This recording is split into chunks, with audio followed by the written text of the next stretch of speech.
Бұл сабақта біз узорды тоқып үйренеміз. Бұл узор интернетте кукурузка деп жүр, немесе паутинка деп жүр. Енді соның қалай тоқылатынын көрсетейін сіздерге. Образец ретінде мен бір 10 петля алайын.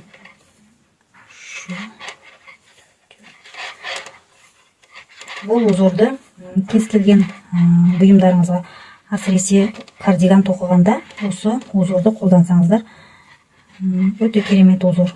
Тоқылуы оңай, бірақ кардиганда, үлкен бұйымдарда, тоқыма бұйымдарда өте әдемі көрінеді бұл узор.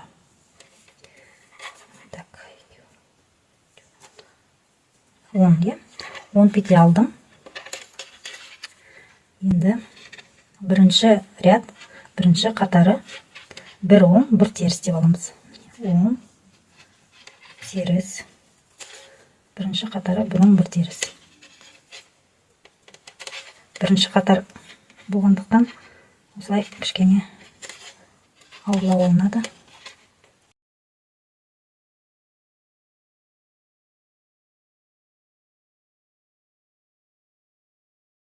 Бірінші қатары бір оң, бір теріс. Енді екінші қатары тоже теріс болып тұрса, узор бойынша міне теріс болса теріс тоқылады. Оң болып тұрса оң тоқылады. Узор бойынша тоқимыз. Теріс болса теріс, оң болса оң. Екінші қатары.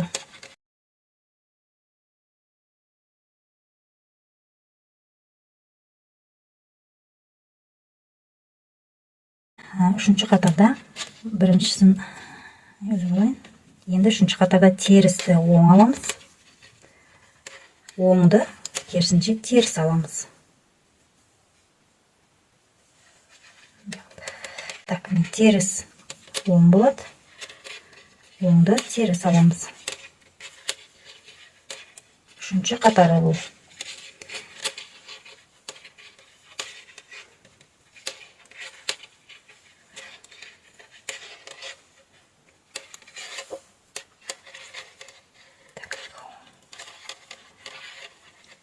Төртінші қатарымыз. Төртінші қатарымыз енді дәл узор қалай қарап тұр, солай болады. Яғни бірінші оң болып тұрса оң, теріс болып тұрса теріс. Бұл төртінші қатарымыз.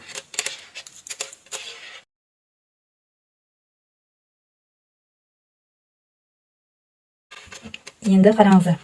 Сіз егер де үлкен кардиган тоқып жатсаңыз, ол қатарынан шатасасыз, нешінші қатар тоқыдым деп, өйткені бір отырғанда бір кардиганды тоқып біте алмайсыз ғой. Келесі келіп отырғанда уже қай қатарға келгеніңізді есептеп жазып жүру мүмкін емес.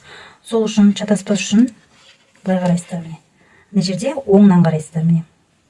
Онда мына сияқты 1, 2, 3. 3 оң болып тұрса, уже төртіншісін мен теріс тоқимын деп жаттап алыңыздар. Сонда шатаспайсыздар. Оңнан қарайсыздар. Міне уже теріс оң болады.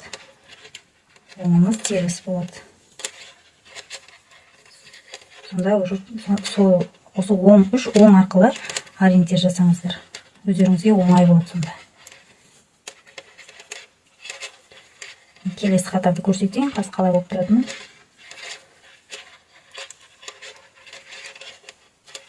Міне қараңыздар. Келесі қатарда қараңыздар. Міне оң петлядан қарайық. Бізде үшеу емес, бізде екі оң болып тұр. Бір тесік, екі тесік оң болып тұр. Значит, мен әлі үшінші оңды тоқуым керек деп ойлайсыздар. Яғни мынауым теріс болады. Мынада менде міне екі оң болып тұр. Үшінші оң тоқылады, значит, деп ойлаймыз. Осы оң петля арқылы шатаспайсыздар. Келесіні көрсетейін, келесі қатарда.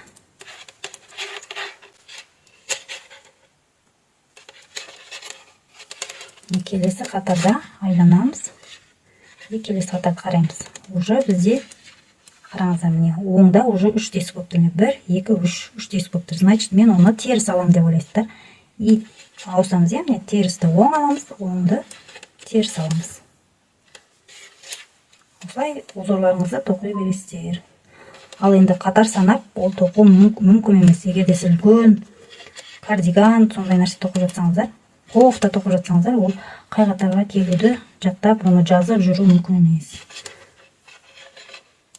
Сонда біздің узорымыз, міне әдемі узорымыз шығып келе жатыр. Көрдіңіздер ғой,